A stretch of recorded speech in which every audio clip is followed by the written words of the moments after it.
20 menit rato-rato 1 rakaat. Kita 20 menit itu untuk sabaleh rakaat. Itu bedanya, Pak. Itu bedanya tuh, Pak. Kita rato-rato yang sabaleh rakaat itu 20 menit selesai, kan? Nah, dan itu ternyata terbukti ketika sholat tarawih. Carilah sholat tarawih itu mulai jam 8:30, jam 9 harus selesai itu. Sabaleh rakaat mah berjamaah lah tuh. Jam 9 selesai. Kalau tidak selesai tarawih jam 9, nah itu beko Pak Pengurus di demo deh ibu-ibu. Pak Pengurus, besok jangan dimbojo Ustaz tuh nak. Batu, panjang benar ayatnya. Itu yang terjadi itu, Pak. Nah, iya, Bu. Lain dah ada, alhamdulillah. Nah, kita kembali lagi. Jadi Bapak Ibu, Nabi akan bertahajud mulai dari jam 11. Kalau 4 jam, maka baru akan selesai aktivitas qiyamul lail Nabi itu jam 3. Jam 3 selesai. Nah, kalau jam 3 selesai, maka nanti akan ada pertemuan antara sepertiga malam kedua dengan sepertiga malam ketiga. Ya kan? Sepertiga malam kedua mulai dari jam sabaleh sampai jam 2. Sepertiga malam ketiga mulai dari jam 2 sampai jam 5. Ada 1 jam. Dari jam 2 sampai jam 3. Paham Bapak Ibu kan? Paham kan Bapak Ibu? Ada 1 jam dari jam 2 sampai jam 3 yang kemudian bertemu antara sepertiga malam kedua dengan sepertiga malam ketiga. Akhir dari sepertiga malam kedua nanti bertemu dengan awal sepertiga malam ketiga. Nah, Bapak Ibu, di pertemuan itu dari jam 2 sampai jam 3 itulah yang kemudian disebut dengan Jauful Lail namanya. Jauful Lail. Apa Jauful Lail itu? Jauful Lail itu inti malam. Jauful Lail itu inti malam. Bacaan kalimatnya, wa jauful lail afdalul lail. Inti malam itulah yang malam paling afdal. Malam paling afdal. Afdalul lail. Jadi disitulah jamnya. Dari jam 2 sampai jam 3 itu. Itu yang menjadi inti malam nantinya. Nah, apa yang terjadi di inti malam itu? Itulah yang disebutkan oleh Rasulullah di dalam hadis Muslim 1848. Futihat abwabus sama, dibuka pintu langit. Kapan dibuka pintu langit itu? Di Jauful Lail, di inti malam. Untuk apa dibuka pintu langit?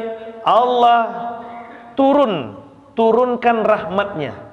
Di saat itulah Allah turunkan, buka pintu langit, turun rahmat, berkah, ampunan, hidayah, maghfirah Allah subhanahu wa ta'ala kepada penduduk bumi yang dikala itu sedang bertahajud. Jadi jam berapa? Jam 2 sampai jam 3. Itu intinya. Kita tahajudnya jam ampe lah tutup pintu langit balik. Di siku banyakkan lainnya Bapak Ibu. Dia capek alarm tu besok leh. Dia capek saja. Kita tahajudnya jam ampe lah lewat Jauful Lailnya itu. Apakah tidak boleh kita bertahajud jam 4 Ustaz? Boleh. Boleh kok. Karena batas akhir al-lail itu nanti disambut sahar. Disambut sahar. Sahar itu kapan? Sahar itu lebih kurang 20 sampai 25 menit menjelang subuh. Itu waktu sahar namanya. Nah, itu yang waktu sahar. Kalau subuh jam 5 lewat berapa yuk? Subuh? 5 lewat 3. Nah, berarti jam 5 kurang seperampe atau jam 5 kurang 20 itu masuk waktu sahar. Nah, kalau awak bulan puasa, itulah yang sunnahnya sahur di situ. Awak makan sahur bulan puasa jam 3. Itu nak makan sahur namanya tuh Bapak Ibu. Itu makan tengah malam namanya tuh. Yang makan sahur tuh makan di waktu sahar. Itu yang sunnah kata Rasulullah itu. Itu yang sunnah kata Rasulullah itu. Ya Bapak. Kalau dulu Bapak Ibu waktu Majiko Malunado itu kan sanjo masak itu Bapak Ibu. Dimasukkan nasi ke dalam rantang tuh dibalik jo kain. Beko jam 2 malam di jagoan dek orang gaya itu anak kesadonyo kan makan masih angek-angek jo nasi itu leh. Jam 2 malam makan, jam 3 malam makan. Waktu makan tengah malam namanya tuh. Itu kecenya makan sahur. Itu makan tengah malam, bukan makan sahur. Makan sahur tuh makan di waktu sahar. Nah, kan ada hadis Rasulullah kan, mengakhirkan sahur kan? Mengakhirkan sahur menyegerakan berbuka. Kan itu sunnahnya puasa. Mengakhirkan sahur itu berarti sahurnya di waktu sahar. Di waktu sahar itu waktu spesial tuh Bapak Ibu. Waktu spesial tuh. Waktu sahar itu, dan ada amalan khusus di situ. Apa amalannya? Istighfar, bukan sholat. Istighfar. Nanti Bapak Ibu lihat di surat Az-Zariyat. Surat Az-Zariyat disebutkan di ayat yang ke-15, innal muttaqina fi jannatin wa uyun. Sungguhnya orang-orang yang bertakwa itu nanti dia akan berada di surga yang di bawahnya mengalir air-air yang sangat jernih. Nah, di situ itu surga Firdaus. Gambaran nanti surga Firdaus yang surganya Rasulullah sallallahu alaihi wasallam. Siapa penghuni surganya Rasulullah itu? Kan ada 4 tuh. Dalam surah An-Nisa kemudian disebutkan kan, minan nabiyyin wasyuhada minan nabiyyin wasiddiqin wasyuhada wassalihin. Para nabi, para orang-orang siddiq, para syuhada dan orang-orang soleh. Ini yang akan tinggal satu komplek nanti dengan Rasulullah sallallahu alaihi wasallam. Apakah kita bisa masuk ke dalam kelompok yang 4 ini? Ke dalam kelompok salah satu yang 4 ini bisa. Nabiyyin mungkin tidak bisa. Dari yang 3 ini kita bisa. Yang peluang terbesarnya di as-solihinnya. As-solihinnya. Nah, apa amalan supaya bisa menembus status as-solihin itu? Disebutkan dalam surah Az-Zariyat. Apa itu? Kanu qalilan minal laili ma yahja'un. Di sebagian malam itu mereka bangun untuk bertahajud. Wabil asharihum yastaghfirun. Dilanjutkan nanti di waktu sahar mereka beristighfar. Jadi 20 menit atau 25 menit menjelang subuh itu disebut waktu sahar. Amalannya bukan tahajud lagi, tapi amalannya istighfar. Istighfar amalannya. Oke Pak Ibu? Nah, kita kembali lagi ke tahajud. Maka tahajud itu masih boleh tahajud itu sampai kapan? Sampai disambut waktu sahur.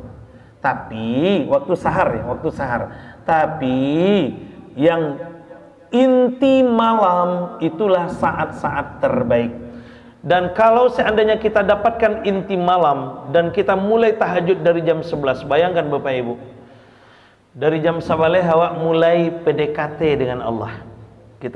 Makanya kata Rasulullah, tidurlah kamu dengan segera supaya bisa bangun dengan segera. Kan tahajud itu syaratnya tidur dulu kan? Kalau tidak tidur berarti qiyamul lail biasa, salatul lail biasa. Tapi kalau tidur baru nanti tahajud dia namanya. Nah, jam 11 kita upayakan bangun. Lalu kemudian kalau mulai jam sabaleh Bapak Ibu, sabaleh, 2 baleh, 1, 2, 3 jam lamunnya awak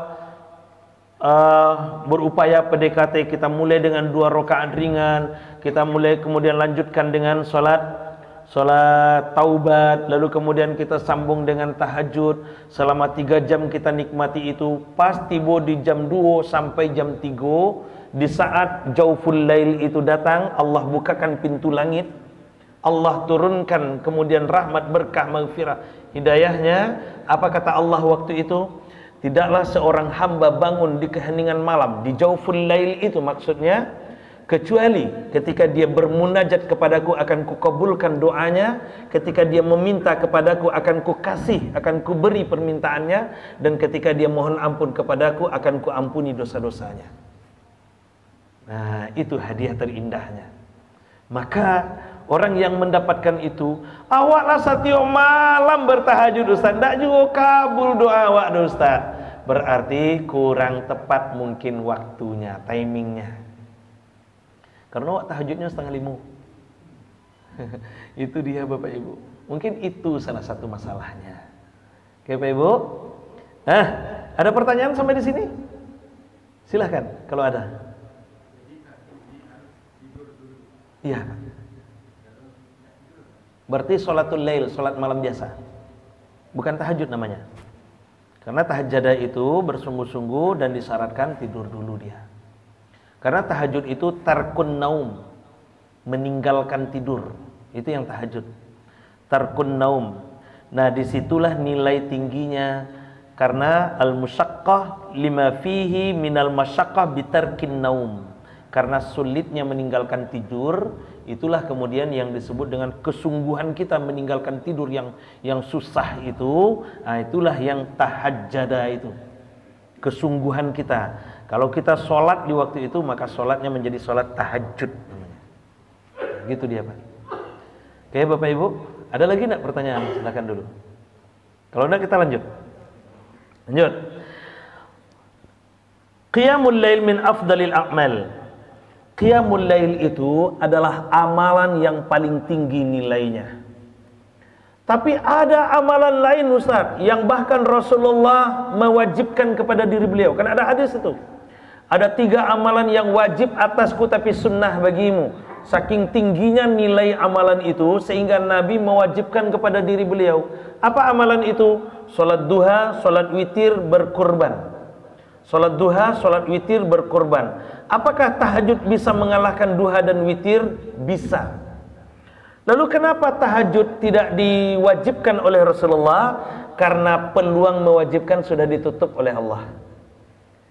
Kalaulah Bapak Ibu, karena saking tingginya nilai tahajud ini, kalaulah tidak turun ayat ini untuk mensunnahkan, kan ada kalimatnya nafilatan lak.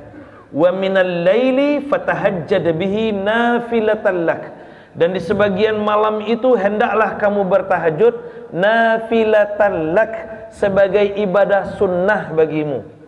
Karena sudah disunnahkan oleh Allah langsung di dalam Al-Quran, maka tertutup peluang oleh Rasulullah, bagi Rasulullah untuk mewajibkan kepada diri. Tapi kalau sekiranya tidak disunnahkan oleh Allah dalam Al-Quran, bisa jadi Nabi juga akan mewajibkan kepada diri beliau, karena saking tingginya nilai tahajud ini. Nah, tapi karena sudah ditutup peluang untuk mewajibkan itu, maka Nabi mengambil peluang yang lain. Apa peluang yang lainnya? Duha dan witir. Maka nanti akan ada istilah ahlul witri untuk salat witir. Orang yang ahli witir. Nanti di bagian salat witir kita akan kaji juga itu, Bapak Ibu. Nah, maka tapi tahajud tetap adalah ibadah yang paling tinggi nilainya dibandingkan dengan ibadah-ibadah sunnah lainnya itu. Oke, lanjut. Wa huwa afdalu min tatawwu'in nahar. Dia bahkan lebih tinggi nilainya dibandingkan dengan tatawwu'in nahar, dengan solat-solat sunnah yang dikerjakan di siang hari. Berarti dia mengalahkan duha. Mengalahkan duha berarti. Padahal duha sudah diwajibkan oleh Rasulullah. Rasulullah mewajibkan duha itu karena mengingat tingginya nilai duha. Tapi ternyata tahajud mengalahkan nilai duha. Begitu dia. Oke, Bapak Ibu. Kenapa tahajud itu menjadi tinggi nilainya? Lima sirriyatihi minal ikhlas lillahi ta'ala. Karena ibadah itu ibadah rahasia. Kalau duha bisa dicali orang, tahajud itu di rumah awak surang. Nggak ada orang nan tahu awak bangun di tengah malam, kecuali kalau awak gembar-gembar pula. Sudah tahajud atau sebelum tahajud kita foto dulu, selfie dulu, baru kemudian share. Insya Allah tahajud malam ini di sini. Itu baru masalah dia tuh. Baru dia masalah nilainya. Kan itu sering tuh Bapak Ibu kan? Sering itu kan terjadi kan? Seperti apa namanya? Ya bulan Ramadan 10 malam terakhir ngapain itu? 10 malam terakhir i'tikaf, pilih malam-malam ganjil. Pilih malam ganjil 21, 23, 25, 27, 29. Ada 5 malam. Supaya lebih terasa syahdunya, dipilihlah kemudian masjid-masjid yang melaksanakan i'tikaf waktu itu. Ada Masjid Mujahidin, ada Masjid Al-Hakim, ada Masjid Raya Sumbar, ada Masjid UPI Rahmatan lil Alamin, ada Masjid Jabal Rahmah, Baitur Rahmah, ada Masjid Jabal Rahmah. Mulai tanggal malam 21 pai ke Mujahidin. Ke Baitur Rahmah dah dulu. Dari bypass mulai turunnya kan. Pai ke Baitur Rahmah, posting foto dulu, ceklak. Insyaallah malam ini kita i'tikaf di Baitur Rahmah. Si putih cantik yang ada di bypass. Posting. Tuh, i'tikaf kan untuk tahajud tuh malam itu tuh kan. Habis Sudah itu tuh malam 23 pindah ke rahmatan lil alamin, rahmatan lil alamin. Nah, posting lo balik, foto lo balik kan. Nah, ceklek. Nah, malam ini kita di rahmatan lil alamin, si kuning emas yang kemilau. Nah, selesai, habis dia. Setelah itu pindah ke Tapilawi malam 25-nya. Ceklek lo balik. Insyaallah malam ini kita akan bersama Ustadz Jelfatullah di Mujahidin. Dah, selesai posting. Malam yang ke-27 pindah ke si putih cantik yang ada di tepi laut sana, ke Al-Hakim. Posting lo balik. Nah, malam 29 ini adalah puncak iktikaf kita. Kita akan beriktikaf di Masjid Raya Sumatera Barat. Masjid salah satu arsitektur terbaik di dunia. Habis dia. Hilang sirriyahnya itu. Padahal sirriyahnya, rahasia itulah yang kemudian yang membuat nilai itu menjadi tinggi.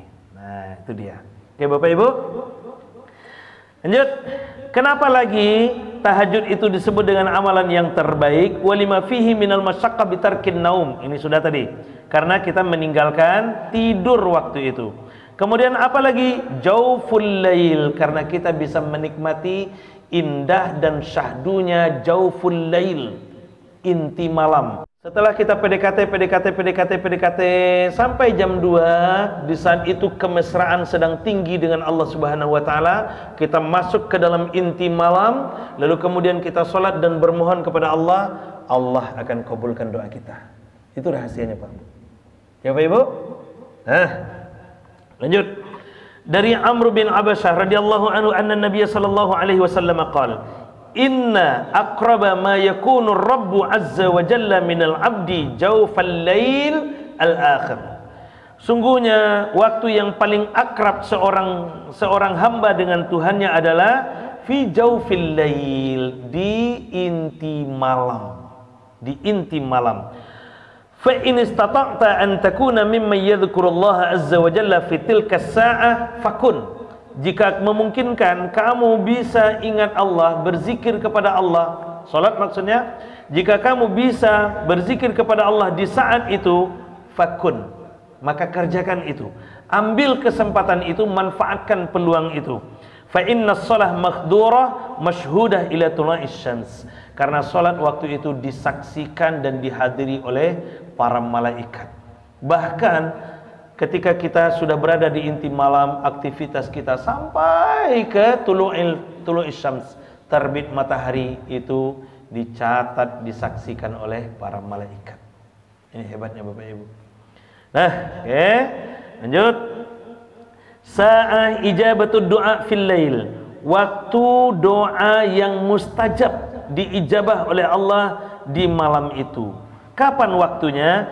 Inna fil laili lasa'atun la yuwafiquha rajulun muslim yas'alullah khairan min amri dunya wal akhirah illa a'tahu iyyahu wa dzalika kulla lailatin. Waktu malam, di mana waktu yang tepat seorang hamba berdoa, bermohon kepada Tuhannya, baik itu urusan dunia ataupun urusan akhirat, kecuali Allah nanti akan kabulkan doanya, Allah beri permintaannya. Kapan itu? Dzalika kulla lailah, di setiap malam, di setiap malam. Hadis berikutnya dari Abu Hurairah radhiyallahu anhu anna Rasulullah sallallahu alaihi wasallam qala yanzilu rabbuna tabaraka wa ta'ala kulla lailatin. Tuhan akan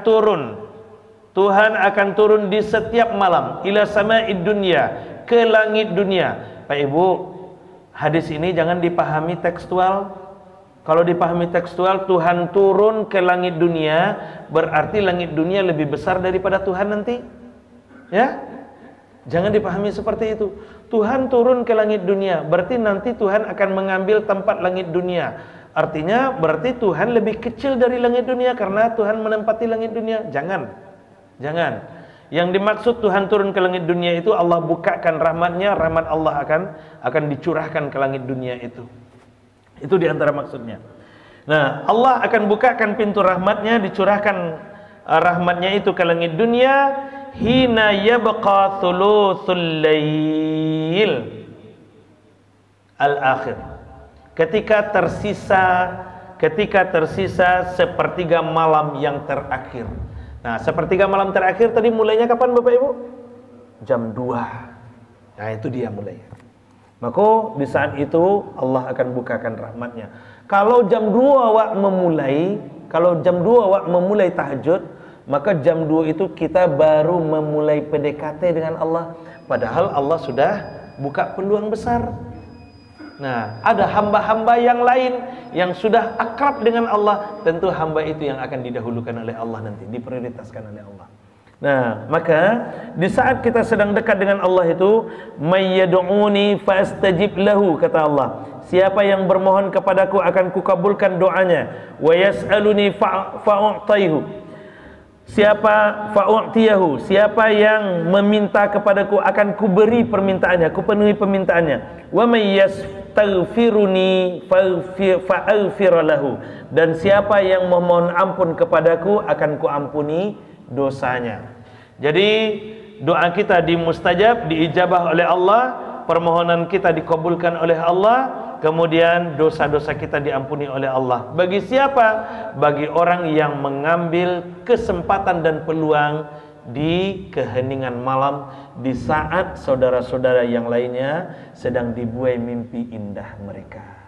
Ya Bapak Ibu, maka mari kita ambil peluang ini, kita manfaatkan kesempatan ini untuk apa? Untuk meraih cinta Allah tadi.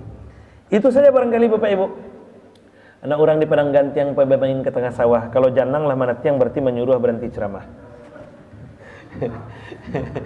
Oke Bapak Ibu, mohon maaf, terima kasih. Wallahu a'lam bishawab. Subhanakallahumma bihamdik, asyhadu an la ilaha illa anta astaghfiruka wa atubu ilaik. Assalamualaikum warahmatullahi wabarakatuh.